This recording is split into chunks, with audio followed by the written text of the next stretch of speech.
Coming to you from the Supreme Court of Canada here in Ottawa. My name is Mark Penninga, and I'm with ARPA's legal counsel, Mr. Andre Schuten. Now, the case that we're in the court for today is Carter versus the Attorney General of Canada. Now, this case came from the BC lower court, the BC Supreme Court, and in that case, the judge overturned Canada's assisted suicide law. That's been appealed all the way here to the Supreme Court of Canada. So we're on the threshold of what could be a seismic shift. Now, Andre, based on what you saw in the courtroom today, and based on the fact that the court took this appeal, where do you see Canada going from today forward? The fact that this case has already been heard back in 1993 by the Supreme Court in the Rodriguez case, and that they're now hearing it again today, makes me a little concerned about where the court is going with this. It was also evident in the way the arguments were presented today. The courts didn't have a lot of very hard questions for those advocating for repealing the law against physician-assisted suicide, but they hammered hard the lawyer for the Attorney General of Canada with all kinds of questions about trying to keep the law against physician-assisted suicide. So, for me, the tone of the hearing today was a little disconcerting. Yeah, I agree, Andre. Now, if we look at some of what we heard coming from the lawyers today, I'm interested if anything surprised you. Was anything said that maybe struck you? I know it's just speaking for myself. We had heard that this case was going to focus only on assisted suicide, not euthanasia. And yet we heard the counsel for the respondent, we heard the other interveners saying, no, this has to include opening the door explicitly to euthanasia. Did anything surprise you, Andre? Yeah, it was noteworthy, I think, that Mr. Arve, the lawyer for Gloria Taylor, the ones advocating for removal of the law, he kept emphasizing over and over again that we need these strict guidelines, that this is only for competent adults who really want to die, who are suffering intolerable pain, who are at end of life. And he kept emphasizing that this is only for a select few people.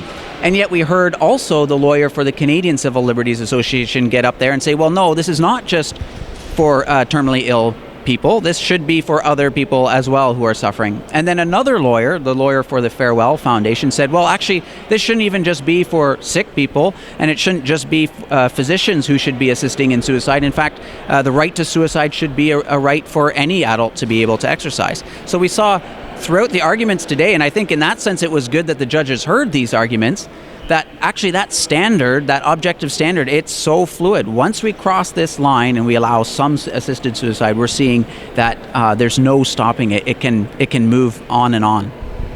Yeah, and that is why when ARPA gave its written arguments to the Supreme Court, we really emphasized in our 10 pages that the right to life has to be considered existential. That is, it comes simply from being human. Now, the reality is that only some of the interveners get selected to actually present oral arguments in the court today, and some of our good friends, including the Euthanasia Prevention Coalition and Christian Legal Fellowship, along with ARPA, were not allowed to get 10 minutes to speak to the court. Andre, in light of that, do you believe that these arguments were still heard? Did it still make an impact?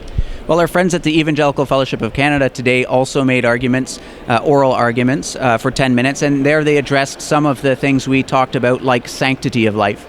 That being said, we shouldn't be too disheartened by the fact we didn't get oral arguments, because the judges, all 9 judges, have read our materials.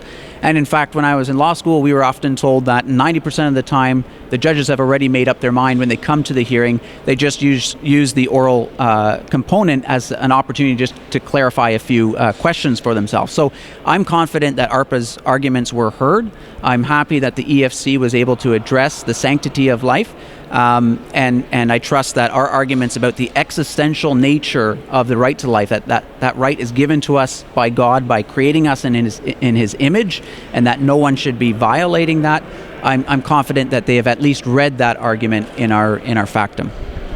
All right, now moving forward, it can be quite a few months before we actually hear a decision from the Supreme Court. Is that correct? That's right. It could take anywhere from 6 months to over a year. And so we heartily encourage our viewers to please keep this matter in prayer regularly, both today, of course, as the judges have it on their mind, but in the months to come as they have to actually write their decision. And we hope to see many of you in the coming days, weeks, and months at our national tour, where we can explain this issue of euthanasia in more detail. Thank you very much for your attention.